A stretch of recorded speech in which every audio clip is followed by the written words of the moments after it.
Hello and welcome to EACD classes. My name is Tawqirul Islam and I am your tutor for this course. Thank you so much for clicking on this video. Let's get started.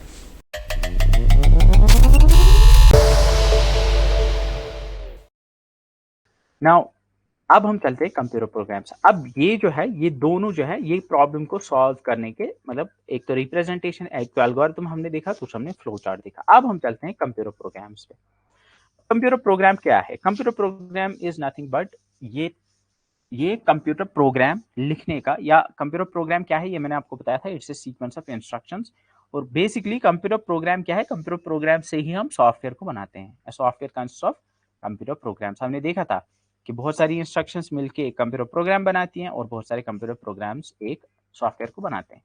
तो computer program अगर मैं कहूंगा तो कहने का मतलब है कि कहीं ना कहीं हम सॉफ्टवेयर की ही बात कर रहे हैं। ठीक है, तो प्रोग्राम क्या है? Computer program is a set of instructions, ये तो मैंने आपको बताया, that need to be executed to accomplish a computing task. कोई कंप्यूटिंग टास्क है, कोई कंप्यूटर के रिलेटेड कोई टास्क है, या कंप्यूटर के अंदर कोई टास्क है जो जो हमें सॉल्व करनी है। उसके लिए हम कुछ इंस्ट्रक्शंस लिखते हैं और उन इंस्ट्रक्शंस का एक कलेक्शन, उसको हम कहते हैं कि वो एक प्रोग्राम है। तो सिंपल याद रखने वाली बात है कि computer program is a set of instructions that need to be executed, जिनको एग्जीक्यूट करना पड़ता है अगर आप कोई टास्क सॉल्व करना चाहते हो।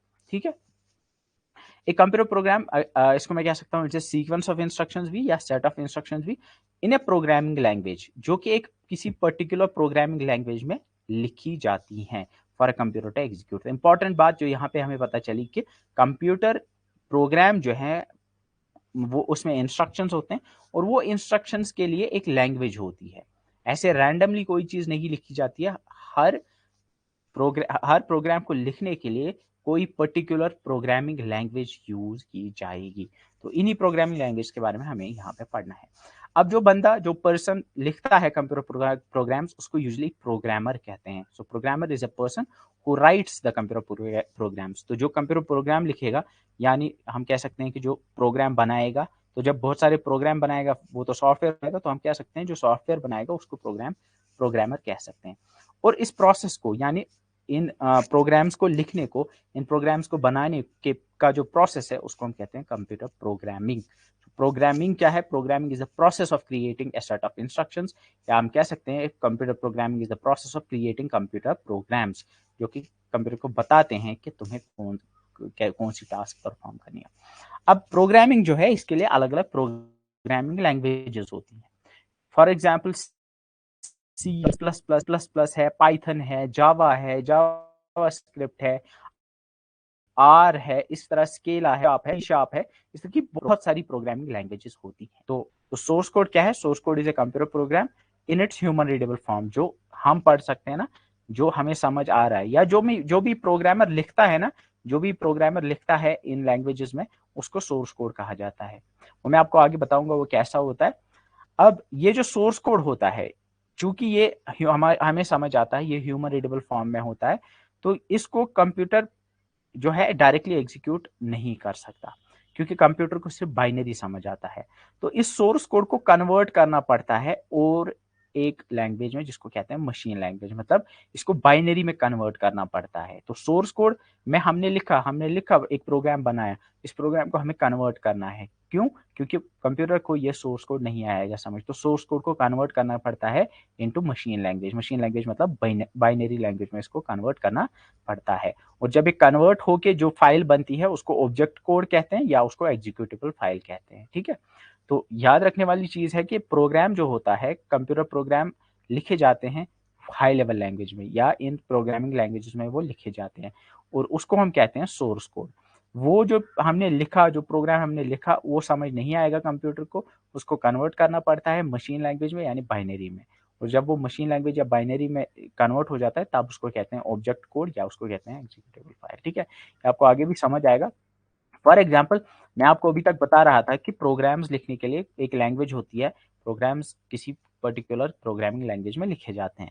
तो यहाँ पे एक सिंपल कंप्यूटर प्रोग्राम है फॉर एक सिंपल कैलकुलेटर। एक सिंपल कैलकुलेटर बनाने के लिए एक कंप्यूटर प्रोग्राम यहाँ पे लिखा हुआ है।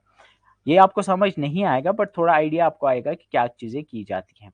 यहाँ पे सबसे पहले ये लिखा है कि एंटर ऑपरेटर, एंटर ऑपरेटर, मतलब आप ऑपरेटर एंटर करो, क्या आपको प्लस करना है, माइनस करना है, या मतलब स्टार यहाँ पे मल्टीप्लाई के लिए होता है, ठीक है, या डिवाइड करना है।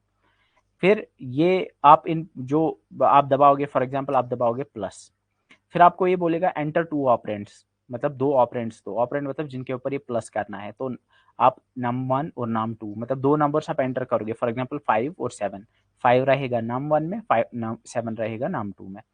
तो अब यहाँ पे यू कैन सी हियर, जो आपने ऑपरेटर जो आपने प्रेस किया था प्लस, वो ऑप में रहा। तो अब यहाँ पे ये ऑप जो है, ये यहाँ पे डिसाइड करेगा कि अच्छा ठीक है, क्या आपने प्लस दबाया था, माइनस दबाया था, या स्टार दबाया था। क्योंकि आपने प्लस दबाया था तो इस वजह से यहाँ पे नम वन और नम टू को ऐड किया जाएगा। अगर आपने माइनस दबाया होता तो नम वन को -2, नम टू माइनस किया जाता। अगर आपने स्टार दबाया होता तो नम वन और नम टू को मल्टीप्लाई किया जाता। अब यू कैन सी हियर कि एक पर्टिकुलर कुछ रूल्स है, यहाँ पे ये ऐसे ये एरोज डाले हुए हैं, यहाँ पे ये सी इन लिखा है, सी आउट लिखा है। तो ये जो है ये डिफाइन किए गए हैं इस लैंग्वेज के रूल्स। जिस लैंग्वेज में ये लिखा गया है उस लैंग्वेज को कहा जाता है सी प्लस प्लस। क्या कहा जाता है? C plus plus. ये आपको नहीं पढ़ना है। सी प्लस प्लस लैंग्वेज में इस प्रोग्राम को लिखा गया है। एंड यू कैन सी कि ये लैंग्वेज जो है, ये लैंग्वेज आपको समझ आएगी, मतलब प्रोग्रामर को समझ आएगा, हाँ इसने दो नंबर्स को लिया है ऐसे, फिर उसको ऐड किया है। लेकिन प्रोग्राम जो कंप्यूटर है, कंप्यूटर को ये समझ नहीं आएगा। तो क्या करते हैं, इस करते हैं इनटू मशीन लैंग्वेज में। तो ये जो है आपके पास, ये आपका सोर्स कोड हो गया, ये आपका सोर्स कोड हो गया। तो इस सोर्स कोड को कन्वर्ट करना है मशीन लैंग्वेज में, जो कि आपका फिर ऑब्जेक्ट कोड बन जाता है। ठीक है, तो समझने वाली बात यहाँ पे ये है कि जब कंप्यूटर प्रोग्राम्स लिखे जाते हैं वो किसी एक कंप्यूटर प्रोग्रामिंग लैंग्वेज में लिखे जाते हैं, और तब उसको कहा जाता है सोर्स कोड। सोर्स कोड मतलब वो प्रोग्राम जो हाई लेवल लैंग्वेज में लिखा गया है, उसको वो कंप्यूटर नहीं समझ सकता, उसको कन्वर्ट करना पड़ता है मशीन लैंग्वेज में, जो जिसको हम ऑब्जेक्ट कोड भी कहते हैं। ठीक है, आई होप कि ये सारी चीजें आपको समझ आ रही हैं। अगर नहीं आ रही है तो आप बाद में इसको फिर से देखिए, आपको ये चीजें समझ आ जाएंगी। ठीक है, तो अब हम आते हैं कंप्यूटर प्रोग्रामिंग लैंग्वेजेस पे। तो मैं आपको बताया कि जो प्रोग्राम्स होते हैं, कंप्यूटर के प्रोग्राम्स होते हैं, वो किसी एक लैंग्वेज में लिखे जाते हैं, वो किसी एक लैंग्वेज में लिखे जाते हैं।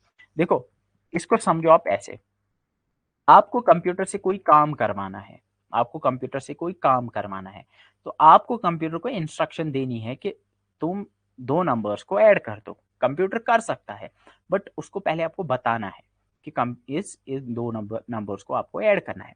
आप इमेजिन करो कि जो कंप्यूटर है, कंप्यूटर जो आपके सामने है, आप इमेजिन करो कि वो कंप्यूटर जो है वो बेसिकली एक पर्सन है, वो बेसिकली एक पर्सन है, और उस पर्सन से आप कोई भी काम करवा सकते हो। तो आप जो हो, आपको इस कंप्यूटर से काम करवाना है। ठीक है, फॉर एग्जाम्पल आप मानते हो कि ये जो ये बंदा है इसका नाम कंप्यूटर है, और ये इंसान जो है ये बहुत तेज है, ये जल्दी जल्दी से मुझे कोई भी मैथमेटिकल ऑपरेशन करके देख सकता है। तो आप इसको पहले इंस्ट्रक्शन दोगे, आप इसको बोलोगे कि सुनो कंप्यूटर, मुझे 5173 और 2157 को ऐड करना है, मतलब मुझे दो नंबर्स को ऐड करना है। तो आप उसको बोलोगे मुझे 5173 और 2172 दो नंबर्स है मेरे पास, इनको मुझे ऐड करना है। आपको खुद नहीं आता है ये, आप इससे करवाओगे। तो अगर आपको इसको ये इंस्ट्रक्शन देनी है, अगर ये इंसान होगा, तो आप एक लैंग्वेज पहले चूज करोगे। आप इसको कैसे बोलोगे? या तो आप इंग्लिश में इसको बोलोगे कि hey computer, I want to add these two numbers 5173 and 2173। या तो आप इसको कश्मीरी में बोलोगे कि कंप्यूटर सब मैं करूँ निमन दोन नंबर ऐड 5173 या 573 273 नंबर मैं यमन करुन ऐड। या आप उर्दू में बोलोगे कि मुझे 5173 या 5173 और 2173 को मुझे जमा करना है। तो यू विल रिक्वायर एक लैंग्वेज जिसमें आप इसको बता पाओ कि मुझे ये ऐड करना है। ठीक है, अब अगर ऐसा हुआ कि आप जो लैंग्वेज जानते हो वो लैंग्वेज कंप्यूटर को भी आती है, इस इंसान को भी आती है, तो क्या करोगे? आप उसको डायरेक्टली बोलोगे, मतलब इसको भी उर्दू आती है, आपको भी उर्दू आती है, आप इसको बोलोगे कि 5173 और 2173 को जमा करूं, तो ये आपको करके देगा और आपको रिजल्ट देगा। लेकिन अब ऐसा हुआ कि आप जो हो, आप हो फॉर एग्जाम्पल, आपको लैंग्वेज आती है एक, आपको लैंग्वेज आती है एक, आपको आती है for example Kashmiri language. Kashmiri language आपको आती है, लेकिन ये जो कंप्यूटर है इसको सिर्फ इंग्लिश लैंग्वेज ही आती है। आपको सिर्फ कश्मीरी लैंग्वेज आती है और आपके कंप्यूटर को सिर्फ इंग्लिश लैंग्वेज आती है। तो अब अगर आप इसको बोलोगे कि मैं 2 नंबर जमा करूं, इसको समझ नहीं आएगा। तो इस केस में क्या करोगे? इस केस में क्या करोगे? आप और एक इंसान को लेके आओगे, जिस इंसान को आपकी लैंग्वेज समझ आएगी और जो भी आप उसको बोलोगे उसको वो कन्वर्ट कर पाएगा इंग्लिश के अंदर। तो एक ऐसा इंसान आपके गांव में होगा कोई जिसको इंग्लिश आती है, तो उसको लेके आओगे, उसको बोलोगे आप कि मैं 2 नंबर जमा करूं, मुझे 2 नंबर्स को ऐड करना है। वो आपकी बात सुनेगा, उसको समझेगा और उसको कन्वर्ट करेगा इंग्लिश में, और वो उसी बात को आगे कन्वर्ट करके इस कंप्यूटर को बोलेगा कि hey computer, I want to add 5173 and 2173। तो बेसिकली आपने किया क्या? आपने एक ट्रांसलेटर को बीच में लेके आ गए। तो what you did is you brought a translator, आपने एक ट्रांसलेटर को लेके आए। अब ट्रांसलेटर की जरूरत क्यों पड़ी आपको? आपको जरूरत इसलिए पड़ी क्योंकि आपकी लैंग्वेज कंप्यूटर को समझ नहीं आ रही थी, तो यू रिक्वायर्ड ए ट्रांसलेटर। अब इसी सिनेरियो को आप ऐसे समझो कि आप हो प्रोग्रामर और आपको कंप्यूटर से काम करवाना है। तो वो कैसे करोगे? आप बोलते हो कि मैं प्रोग्राम लिख के इससे वो काम करवाऊंगा, मैं प्रोग्राम में लिखूंगा मुझे क्या क्या करना है और ये मुझे करके देगा। या तो आप कंप्यूटर की लैंग्वेज में प्रोग्राम लिखोगे। कंप्यूटर को कौन सी लैंग्वेज समझ आती है? बाइनरी लैंग्वेज समझ आती है, मतलब इसको मशीन लैंग्वेज समझ आती है, इसको 1010 वाली लैंग्वेज समझ आती है। मतलब आपको जो भी काम करवाना है, फॉर एग्जाम्पल इन 2 नंबर्स को ऐड करना है, तो इसका आप निकालोगे कि बाइनरी में क्या आएगा, उनको ऐड करना है। तो एक बाइनरी 1010 करके इसको पहले आप निकालोगे क्या बाइनरी आएगा, वही 1010 जो भी कोड बनेगा वो इसको दोगे आप, इसको समझ आएगा, हाँ इसका मतलब है इन 2 नंबर्स को ऐड करना है, तो ये आपको वैसे ही 1010 जो भी रिजल्ट आएगा वो बाइनरी में वापस दे देगा। तो यहाँ पे जो बात समझी आपने कि या तो आपको बाइनरी में ही लिखना है या तो आपको मशीन लैंग्वेज में ही लिखना है, ठीक है। उसके लिए फिर आपको ट्रांसलेटर की जरूरत नहीं है। मतलब आपका प्रोग्राम अगर बाइनरी में हुआ, अगर आपका प्रोग्राम बाइनरी में हुआ तो वो डायरेक्टली आप कंप्यूटर, अगर आप उस बाइनरी में अपना प्रोग्राम लिखते हो तो कंप्यूटर जो है वो डायरेक्टली उसको एग्जीक्यूट करेगा, उसको ट्रांसलेशन की जरूरत नहीं पड़ेगी। लेकिन अब फॉर एग्जाम्पल आपको बहुत बड़ा प्रोग्राम बनाना है जिसमें हजारों इंस्ट्रक्शंस हैं, कितना मुश्किल होगा उसको बाइनरी में लिखना, बहुत मुश्किल होगा। और ऑब्वियसली अगर आपने कुछ बाइनरी में लिखा होगा तो दूसरे को फिर उसको अंडरस्टैंड करने में बहुत मुश्किल होगी। तो मैं क्या करूंगा, मैं करूंगा काम, मैं एक प्रोग्राम लिखूंगा, लेकिन वो मैं ऐसी लैंग्वेज में लिखूंगा जो मुझे समझ आएगा। फॉर एग्जाम्पल मैं उसको ऐसे लिखूंगा, मैं इसको लिखूंगा ऐसे, मैं लिखूंगा ऐड और फिर ब्रैकेट में मैं लिखूंगा ऐसे 5,7। तो मुझे आया समझ कि इसका मतलब 5 और 7 को ऐड करना है। मैं क्या करूंगा, मैं एक दूसरे प्रोग्राम को दूंगा, मैं एक दूसरे सॉफ्टवेयर या प्रोग्राम को दूंगा। उस प्रोग्राम को पता होगा पहले से कि इसका क्या मतलब होता है, मतलब उसको ये सारे उसको रूल्स पता है, कि ऐड जब लिखा होता है तो प्लस करना है, ठीक है। तो वो जो दूसरा सॉफ्टवेयर है, दूसरा प्रोग्राम है, वो क्या करेगा, वो इसके लिए एक बाइनरी बनाएगा। उसको पता होगा कि इसको कैसे बाइनरी बनाना है, तो उसके लिए एक बाइनरी फाइल जनरेट करेगा या बाइनरी कोड जनरेट करेगा। और ये जो बाइनरी कोड है इसके लिए जो होगा वो कंप्यूटर को दे देगा, और कंप्यूटर जो है उस बाइनरी को समझेगा और आपको 5 और 7 को ऐड करके देगा। वहां से वो वापस रिजल्ट देगा आपको, वो इसको वापस रिजल्ट देगा बाइनरी में और ये उसको ट्रांसलेट करके आपको दे देगा। तो आपको फिर समझ आ जाएगा कि हाँ ये क्या है। आई होप ये चीज़ आप समझ रहे हो, मैंने जो चीज़ें भी बताई, I hope these things are now clear to you. अब आपको आगे और समझ आएंगी कि मैं क्या बता रहा था। अब कंप्यूटर प्रोग्रामिंग लैंग्वेज होती क्या है? तो प्रोग्रामिंग लैंग्वेज, अब यहाँ पे जैसे आपकी लैंग्वेज है, there is English, there is Kashmiri, there is Urdu, there are so many language in the world. अब हर लैंग्वेज के रूल्स होते हैं, एक ग्रामर होता है ना, मतलब मुझे कौन सा वर्ड पहले लिखना है, कौन सा, मतलब देयर आर वर्ब्स, नाउन्स होते हैं, ठीक है, प्रपोजिशन, कंजक्शन, जितने भी मतलब पार्ट्स ऑफ स्पीच होते हैं। अब फॉर एग्जांपल अगर मुझे फॉर एग्जांपल किसी को कहना है कि आई हैव टू से कि for example fetch me a glass of water, मेरे लिए एक पानी का ग्लास लेके आओ। अब मैं ये सेंटेंस बोल रहा हूँ इंग्लिश लैंग्वेज के अंदर, लेकिन इसके लिए एक particular there is a particular grammar, कुछ रूल्स हैं जो मैं फॉलो कर रहा हूँ। फॉर एग्जांपल मैं लिख रहा हूँ fetch me a glass of water, तो मैंने पहले फेच लिखा, फिर उसके बाद मी, फिर इस तरह से पहले वर्ब जो भी जिस तरह चीजें थी। अब मैं अगर ऐसे लिखूंगा वाटर मी फेच वाटर ग्लास फेच, तो वही वर्ड्स थे लेकिन I did not follow the rules, तो ये गलत हो जाएगा, ये समझ नहीं आएगा।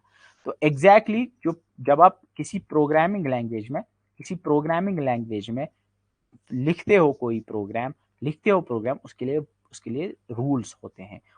रूल्स होते हैं, और जिस तरह से इंग्लिश के अलग वर्ड्स हैं, इंग्लिश में अलग वर्ड्स हैं, वैसे ही उर्दू में अलग वर्ड्स हैं। एग्जैक्टली अलग अलग प्रोग्रामिंग लैंग्वेजेस में अलग अलग वर्ड्स होते हैं, अलग अलग रूल्स होते हैं। तो बेसिकली कंप्यूटर लैंग्वेजेस क्या है? Computer languages is a way of writing computer programs, ठीक है।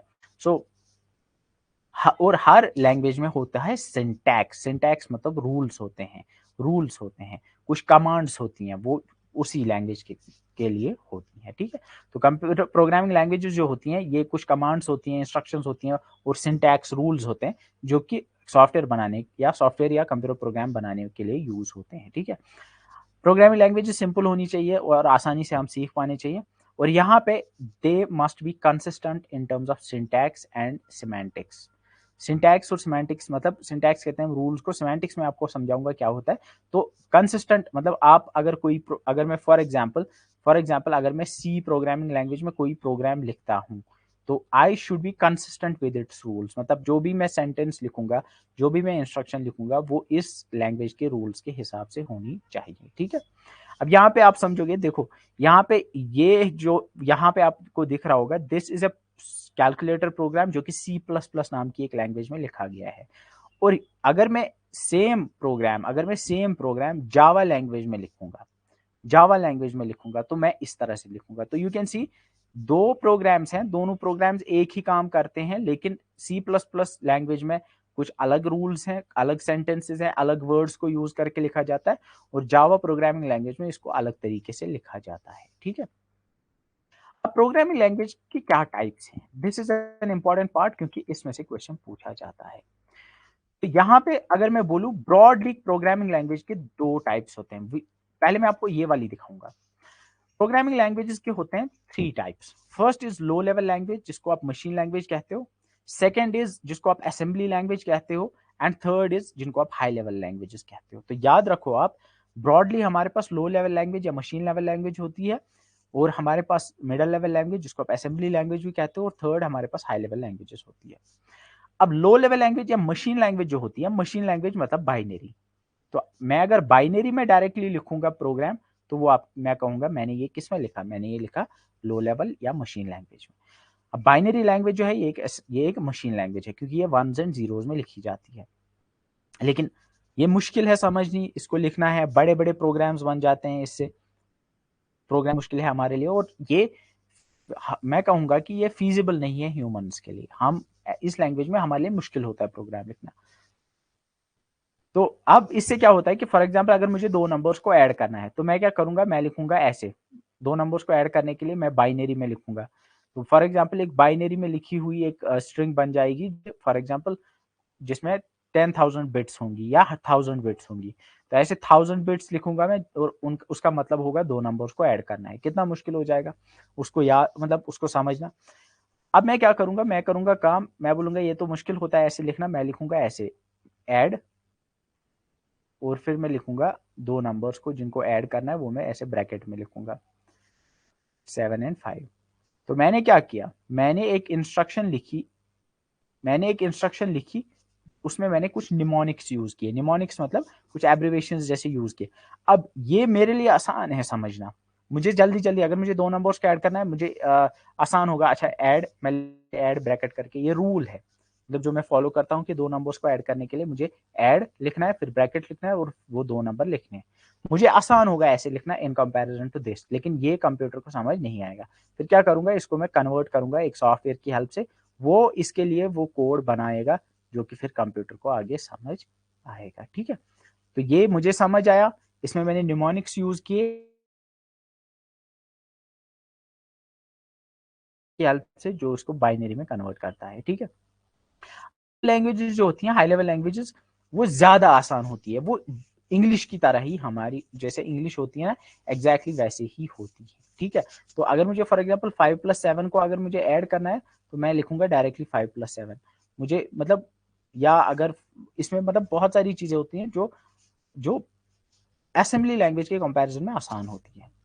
ठीक है, आप समझ रहे हो? तो यहाँ पे जो मैं हाई लेवल लैंग्वेज में जो कोड लिखूंगा, हाई लेवल लैंग्वेज में जो प्रोग्राम मैं लिखूंगा, वो प्रोग्राम आसानी से मुझे समझ आएगा, इंसान को समझ आएगा, प्रोग्रामर को समझ आएगा, लेकिन इसको भी कन्वर्ट करने की जरूरत पड़ेगी। तो यहाँ पे हमने देखा कंप्यूटर लैंग्वेजेस 3 तरह की होती है। एक होती है जो डायरेक्ट बाइनरी में होगी, जो डायरेक्ट बाइनरी है। फिर उसके बाद आती है असेंबली लैंग्वेज, उसमें हम निमोनिक्स का यूज करते हैं, इसमें हम निमोनिक्स का यूज करते हैं। उसके बाद उससे भी आसान जो हमारे लिए लैंग्वेज होती है वो होती है हाई लेवल लैंग्वेजेस, जिनमें अगर कोई program for example assembly language में मैंने लिखा और वो उसकी 10 लाइंस बन गई, उसकी 10 लाइंस बन गई, मतलब 10 लाइंस में मैंने वो लिखा। हाई लेवल में मैं वो 2 लाइंस में ही लिख सकता हूँ, तो उससे भी आसान, उससे भी ईजी बन गया हाई लेवल लैंग्वेजेस में प्रोग्राम को लिखना। ठीक है, तो यहाँ पे जो चीजें आपने समझी, लो लेवल लैंग्वेज बाइनरी होती है और उस बाइनरी को डायरेक्टली कंप्यूटर समझ सकता है। असेंबली लेवल लैंग्वेज में निमोनिक्स यूज होते हैं और ये जो है इसमें भी ट्रांसलेशन की जरूरत पड़ती है। High level languages human languages की तरह होती है, बिल्कुल इंग्लिश की तरह ही होती है, ये हमारे लिए बहुत आसान होती है, लेकिन इसमें भी ट्रांसलेशन की जरूरत पड़ती है। ये हो गई है एक क्लासिफिकेशन। एक दूसरी क्लासिफिकेशन भी होती है। कुछ लोग कहते हैं कि कहीं कहीं पे आप ये भी देखोगे कि प्रोग्रामिंग लैंग्वेज के 3 टाइप्स होते हैं, लो level language, middle level language और हाई लेवल लैंग्वेज। जो मैंने आपको मशीन लैंग्वेज और असेंबली लैंग्वेज बताया, इनको दोनों को लो लेवल लैंग्वेजेस की कैटेगरी में ही रखा जाता है। अब आपको मिडल लेवल लैंग्वेजेस में कुछ पर्टिकुलर लैंग्वेजेस आती हैं लाइक सी लैंग्वेज, और हाई लेवल में कुछ आती हैं like COBOL, Fortran, Pascal etcetera. अब आपको एग्जाम में अगर पूछा जाएगा which are the following is a low level language, तो या तो वहां पे सिर्फ मशीन दिया होगा, अगर दोनों दिए होंगे तो फिर किसी ऑप्शन में, फॉर एग्जांपल ए ऑप्शन ये दिया है मशीन लैंग्वेज, असेंबली लैंग्वेज बी दिया है, तो फिर ए एंड सी भी एक ऑप्शन, ए एंड बी भी एक ऑप्शन दिया हुआ होगा। ठीक है, अगर आपको ए एंड बी भी दिखता है तो ए एंड बी पे क्लिक करोगे, अगर सिर्फ एक दिया है तो आप मशीन लैंग्वेज पे ही क्लिक करोगे। ठीक है, तो यहाँ पे याद रखने वाली बात है कि लो लेवल लैंग्वेज में मशीन लैंग्वेज आती है और कहीं कहीं पे लो लेवल लैंग्वेज में आप असेंबली लैंग्वेज को भी कंसिडर कर सकते हो। ठीक है, अब यहाँ पे हमने देखा कि we have low level language, middle level language और हाई लेवल लैंग्वेज। अब लो लेवल लैंग्वेज क्या होती है? लो लेवल लैंग्वेज होती है, ये डिफिकल्ट होती है हमें समझना, these are difficult to understand, और इसमें इसमें यूजुअली मशीन लैंग्वेज और असेंबली लैंग्वेज को कंसिडर किया जाता है। अब यहाँ पे लो लेवल लैंग्वेजेस जो होती हैं, लो लेवल लैंग्वेजेस में I will give an example, like ये मशीन लेवल लैंग्वेज है और ये असेंबली लेवल लैंग्वेज है, ये दोनों कुछ टास्क कर रही हैं। फॉर एग्जांपल यहाँ पे बाइनरी कोड है, सिर्फ बाइनरी में सब कुछ है, ये समझना हमारे लिए मुश्किल है। अब इसी को अगर मैं असेंबली लैंग्वेज में लिखूंगा, मैं लिखूंगा ये ऐसे, फॉर एग्जांपल यहाँ पे लिखा है मूव ए रजिस्टर है, ऐसे लिखा है, फिर हैशटैग 32H, मतलब एग्जैक्टली exactly इसी कोड को मैं ऐसे MOV JC सब बी INC यानी इंक्रीमेंट निमोनिक्स की हेल्प से लिखता हूं। तो अगर मैं निमोनिक्स की हेल्प से कोई एक प्रोग्राम लिखता हूं, उसको मैं कहता हूं असेंबली लैंग्वेज।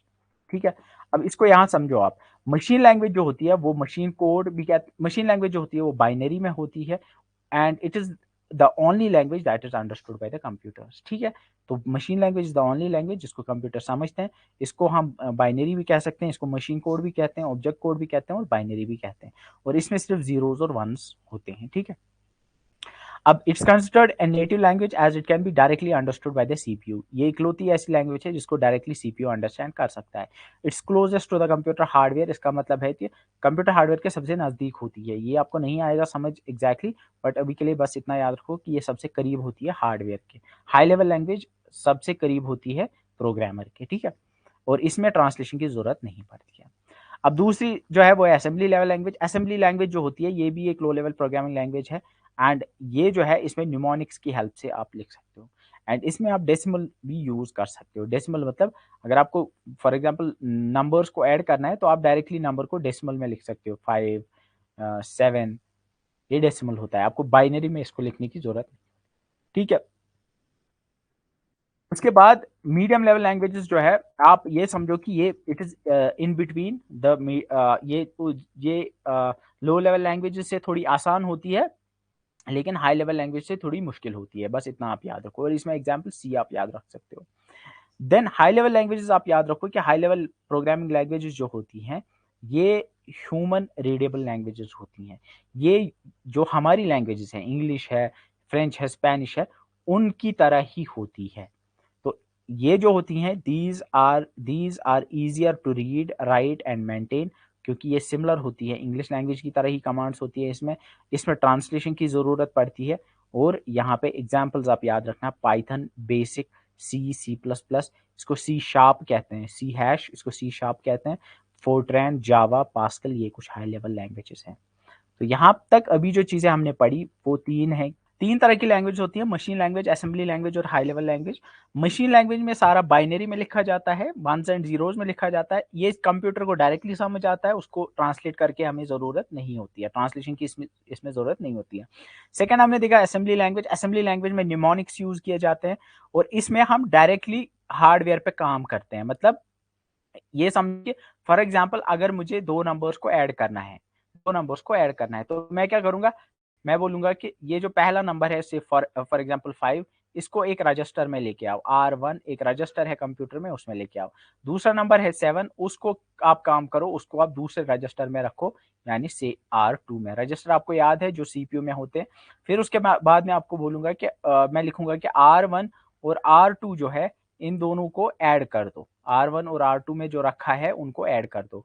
और वहां से जो रिजल्ट आएगा उसको एक तीसरे रजिस्टर में सेव करो, R3 जिसको मैं कहूंगा। ठीक है, तो यहाँ R1 प्लस R2 की जगह मैं लिखूंगा ऐसे ऐड, और फिर मैं लिखूंगा R1 ऐड R1 कामा R2। और यहाँ पे अगर मुझे ये करना है कि 7 को R2 में डालना है, तो मैं ऐसे लिखता हूँ लोड, LOAD लोड, और फिर मैं लिखता हूँ ब्रैकेट में R1 कामा 7 या R2 कामा 7। इसका मतलब होता है कि 7 को R2 में लोड कर दो। ऐसे ही अगर R1 में 5 डालना है, तो मैं लिखूंगा ऐसे ही लोड R1 5। तो यू कैन सी मुझे दो नंबर्स को ऐड करना था, तो दो नंबर्स को ऐड करने के लिए मैंने क्या किया, मैंने लिखा अच्छे से, निमोनिक्स की हेल्प से मैंने लिखा कि लोड करो 5 को R1 में, लोड करो 7 को R2 में। ऐसे ही मैंने लिखा, फिर उसके बाद ऐड करो जो भी R1 में है और R2 में है।